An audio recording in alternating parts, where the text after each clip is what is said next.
அனைவருக்கும் வணக்கம் and welcome to Tamil lights off. 2020 இந்திய ராணுவ வீரர்கள் பல முக்கியமான சோதனைகளை தாண்டி வந்திருக்காங்க.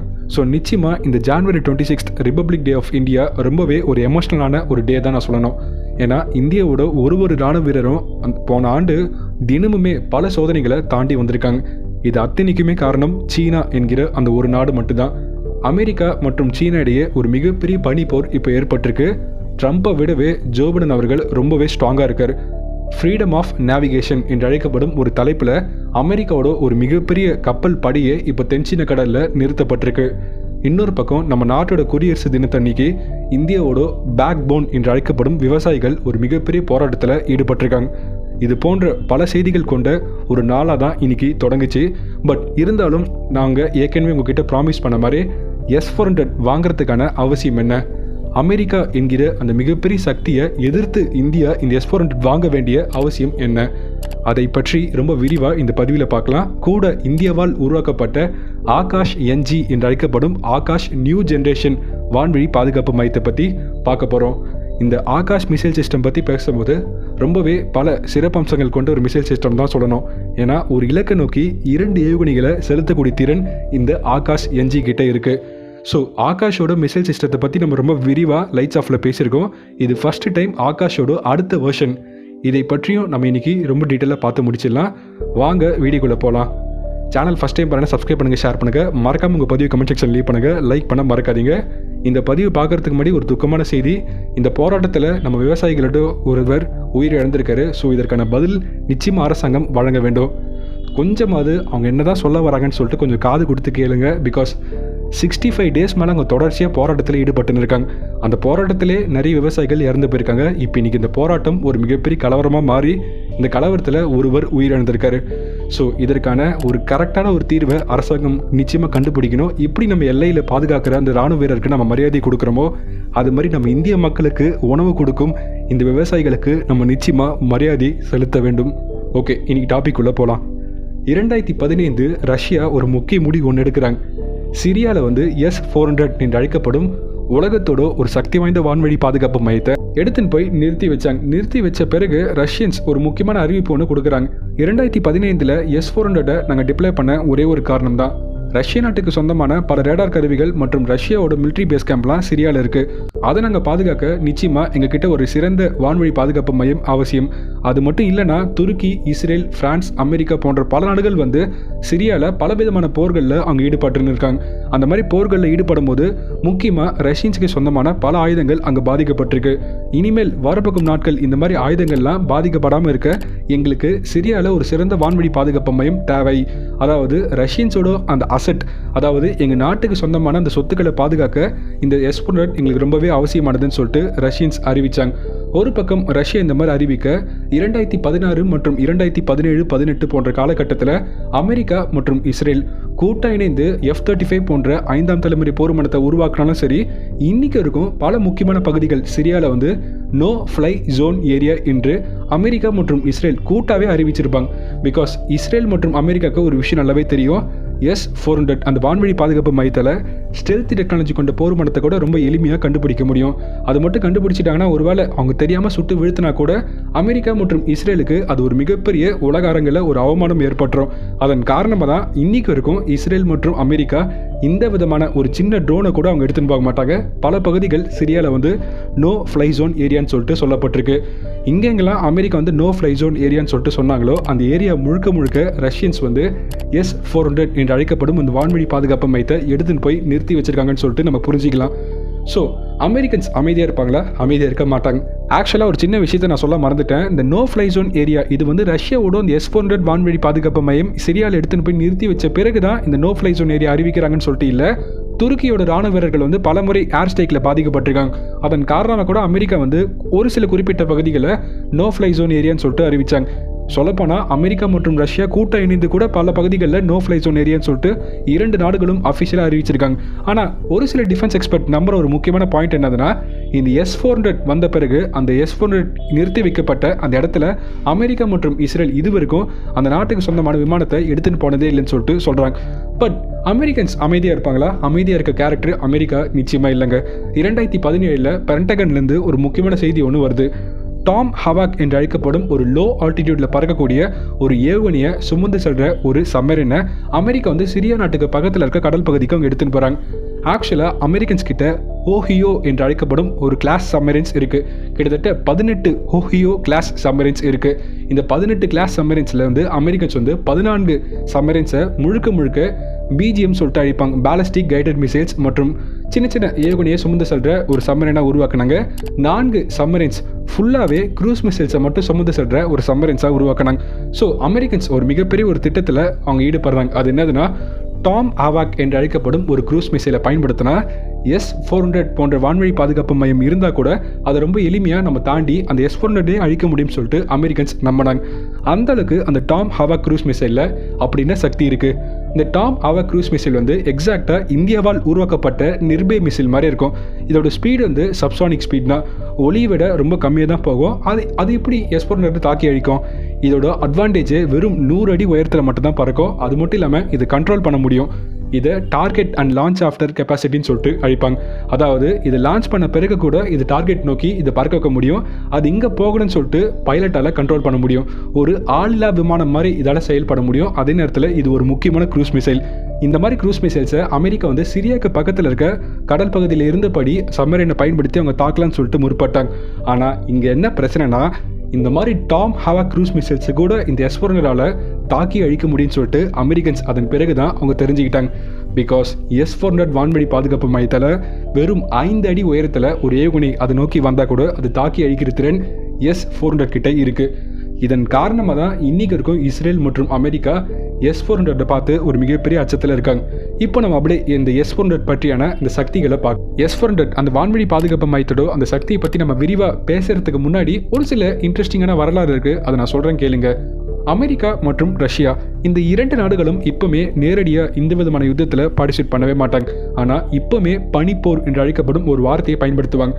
ரஷ்யன்ஸுக்கு சொந்தமான ஒரு சில ஆயுதங்கள் வந்து மற்ற நாடுகளில் வைக்கப்பட்டு இருந்தால் அது உடனே அமெரிக்கன்ஸ் வந்து அந்த நாடுகளை எதிரியாக பார்ப்பாங்க. அந்த நாடு மீது போர் தொடுத்து அமெரிக்கா போவாங்க. 1950 இந்த பனிப்போர் வந்து ரஷ்யா மற்றும் அமெரிக்கா இடையே நடந்துதான் இருக்கு. கியூபா மற்றும் வியட்நாம் இந்த 2 நாடுகளுமே அமெரிக்கன்ஸை பொறுத்த வரைக்கும் ஒரு மிகப்பெரிய எதிரிகள். ஆனால் வியட்நாமில் வந்து அமெரிக்கா இன்னைக்கு வரைக்கும் அந்த போரில் தோத்த ஒரே ஒரு காரணம் வியட்நாமோட ராணுவ வீரர்கள் மட்டும் இல்லைங்க, ரஷ்யன்ஸோட பல முக்கியமான ஆயுதங்கள். வியட்நாமை உளவு பார்க்க அமெரிக்கா ஒரு முக்கியமான விமானத்தை பயன்படுத்துவாங்க, U-2 ஸ்பை பிளேன். அந்த U-2 ஸ்பை பிளேனை தாக்கி அழிக்கக்கூடிய ஒரே ஒரு சாம் சிஸ்டம் வியட்நாம் கிட்ட இருக்குது. அது என்னதுன்னா, ரஷ்யன்ஸ் கிட்டேருந்து வாங்கின S-75 சாம் சிஸ்டம். ஸோ இந்த S-400 வான்வழி பாதுகாப்பு மையத்தோட கிராண்ட் ஃபாதர் வந்து இந்த S-75 சாம் சிஸ்டம் தான். இந்த S-75 ரீப்ளேஸ் பண்ண தான் ரஷ்யா வந்து S-300 வான்வழி பாதுகாப்பு மையத்தை உருவாக்கினாங்க. S-300 ரீப்ளேஸ் பண்ண தான் இப்போ ரஷ்யா வந்து S-400 வான்வழி பாதுகாப்பு மையத்தை உருவாக்கினாங்க. இப்போது ரஷ்யன்ஸ் வந்து அடுத்த கட்டத்துக்கே போயிட்டாங்க, S-500 நோக்கி அங்கே போக ஆரம்பிச்சிட்டாங்க. ஸோ இந்த S-400க்கு பின்னால் இருக்கும் வரலாறு வந்து அமெரிக்கன்ஸோட அந்த உளவு விமானத்தை தாக்கி அழிக்கக்கூடிய ஒரு சாம் சிஸ்டத்தை உருவாக்கணும்னு சொல்லிட்டு ரஷ்யன்ஸோட ஒரு மிகப்பெரிய கனவு. பிகாஸ் அமெரிக்கா மற்றும் ரஷ்யா இந்த 2 நாடுகளும் இராணுவத்தில் பார்க்க சமமாக இருந்தாலும் ரஷ்யா விடவே அமெரிக்கன்ஸ் கிட்ட அதிகமான காசு இருக்குது. அது உலகம் அறிந்த ஒரு செய்தி. பிகாஸ் அமெரிக்காவோட ராணுவ பட்ஜெட் வந்து 725 பில்லியன். ஸோ ரஷ்யன்ஸ் கம்பேர் பண்ணும்போது வெறும் 70-80 பில்லியன் மட்டும்தான். ஆனால் அமெரிக்கன்ஸ் வந்து பல மடங்கு இருக்காங்க.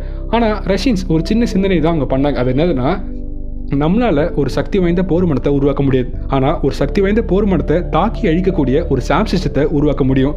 அதன் அடிப்படையில் தான் ரஷ்யன்ஸ் வந்து அன்னைக்கு ஆரம்பிக்கப்பட்ட இந்த S-75 இருந்து இப்போது அப்படி S-400 வரைக்கும் அவங்க உருவாக்கியிருக்காங்க.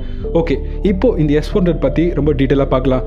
இந்த S-400 வான்வழி பாதுகாப்பு மையத்தில் மொத்தம் 4 விதமான மிசைல்ஸை பயன்படுத்த முடியும்.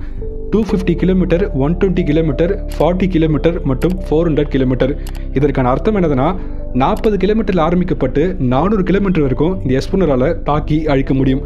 அது மட்டும் இல்லாமல் இதில் பயன்படுத்துகிற அத்தனை ஏவுகணையுமே மினிமமாக Mach 5, ஒரு ஒளியின் வேகத்தை விட 5 மடங்கு விரைவாக போகக்கூடிய திறன் பெற்ற ஒரு ஏவுகணையை சுமந்து செல்கிற ஒரு கருவி தான் இந்த S-400 வான்வழி பாதுகாப்பு மையம். ஆனால் அப்படி நீங்கள் அமெரிக்காவோட வான்வழி பாதுகாப்பு மையம் தாட், பேட்ரியட் போன்ற வான்வழி பாதுகாப்பு மையத்தோட கம்பேர் பண்ணி பார்த்தீங்கன்னா அதோட மேக்ஸிமம் ஸ்பீடே Mach 4. ஆனால் S-400 மேக்ஸிமம் ஸ்பீடே Mach 17 மற்றும் மினிமம் ஸ்பீட் Mach 5.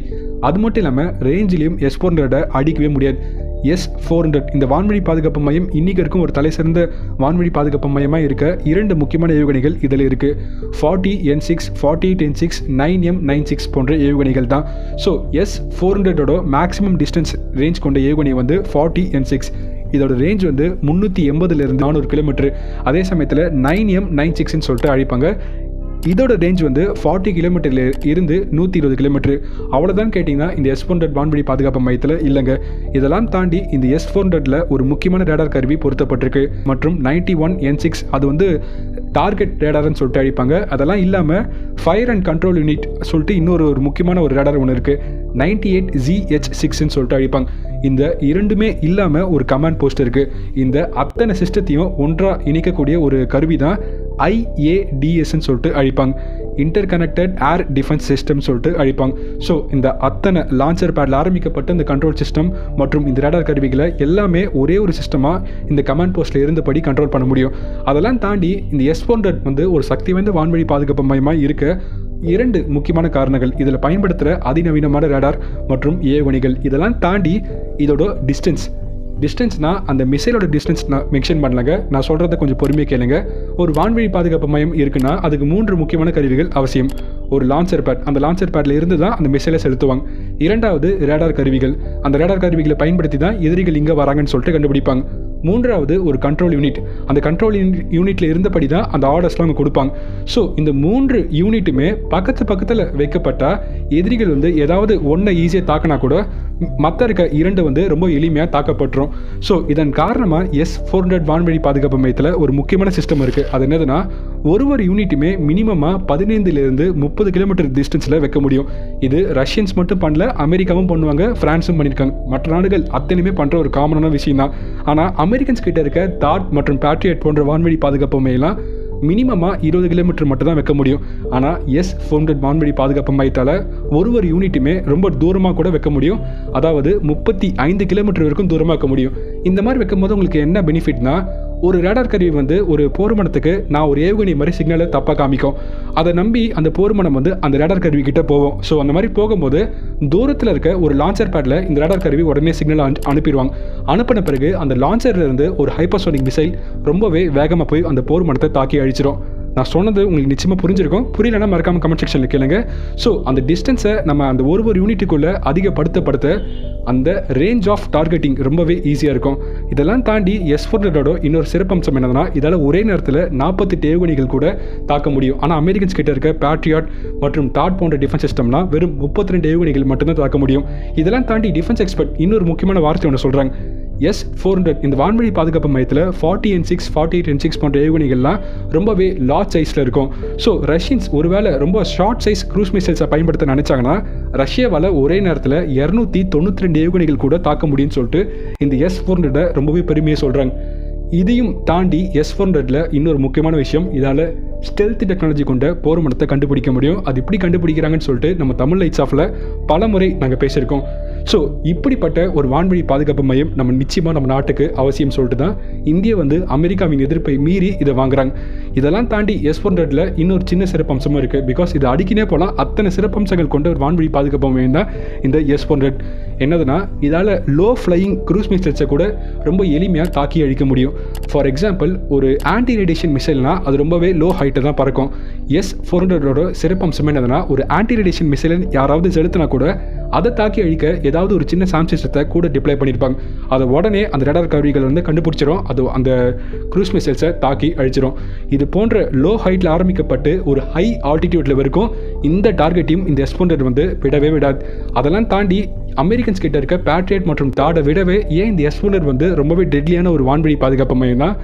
அமெரிக்கா கிட்ட இருக்க அந்த பேட்ரியட் மற்றும் தாடோட மேக்ஸிமம் ஹைட் டிஸ்டன்ஸே உடனே வெறும் 60,000 அடி, அதாவது ஒரு 50,000 அடி வரைக்கும் அதால் கண்காணிக்க முடியும். அதுக்கு கிட்ட வர டார்கெட்டை தாக்கி அழிக்க முடியும். ஆனால் இந்த S-400 வான்வழி பாதுகாப்பு மையத்தோட மேக்ஸிமம் டிஸ்டன்ஸ் வந்து 70,000 அடி. ஸோ அத்தனை ஃபீட்டில் வர டார்கெட்டை கூட இதால் கண்டுபிடிக்க முடியும்னா சைனீஸோட மேக்ஸிமம் ஃப்ளைங் கெப்பாசிட்டியே வெறும் 65,000 ஃபீட் தான். அதாவது சைனீஸ் கிட்ட இருக்க 5ஆம் தலைமுறை விமானம் சொல்லிட்டு சைனீஸ் நம்புற J-20 விமானத்தோட மேக்ஸிமம் பறக்கிற ஹைட்டே வெறும் 65,000 ஃபீட் தான். ஆனால் இந்த S-400ஆல் ரொம்ப எளிமையாக 70,000 ஃபீட் இருக்கும் தாக்கி அழிக்க முடியும். இப்போ உங்களுக்கு புரிஞ்சிருக்கும் ஏன் இது இந்தியா வாங்க விருப்பம் தெரிவிக்கிறாங்க. இந்த மாதிரி ஒரு கருவி கூட பிருத்திவி மற்றும் Akash new generation missile system join பண்ணால் இப்படி இருக்கும். வெயிட் பண்ணுங்க, அதை பற்றியான பதிவு நாளை வரப்போகும் அடுத்த பாகத்தில் ரொம்ப விரிவாக நம்ம பேசலாம். Signing off Tamil lights of channel. நன்றி, ஜெய்ஹிந்த். மறக்காம Tamil lights of channel Instagram, Telegram போன்ற பல சோஷியல் மீடியாவில் வரப்போகும் நாட்கள் நீங்கள் ஃபாலோ பண்ண ஆரம்பிங்க. அதுக்கான லிங்க் நாங்கள் கீழே கொடுக்குறோம். இனிமேல் நாங்கள் கொஞ்சம் கொஞ்சமாக சோஷியல் மீடியாவில் ஆக்டிவாக ஆரம்பிக்கிறோம்.